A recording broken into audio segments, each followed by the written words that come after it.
क्या आप जानते हैं कि 1980 की दहाई में FBI ने अमरीकी तारीख का सबसे बड़ा इंसाफ का खरीदो फरोख्त का जाल पकड़ा था।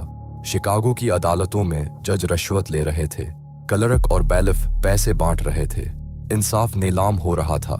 FBI ने एक खतरनाक मंसूबा बनाया।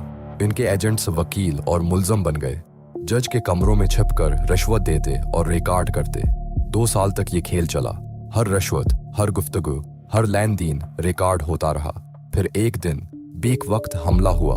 15 जज और 48 अदालती अहलकार गिरफ्तार। पूरा निजाम हल गया।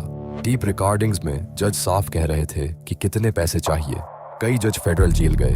पूरा करपट सिस्टम टूट गया। ये ऑपरेशन ने साबित कर दिया कि कोई भी निजाम करप्शन से महफूज नहीं।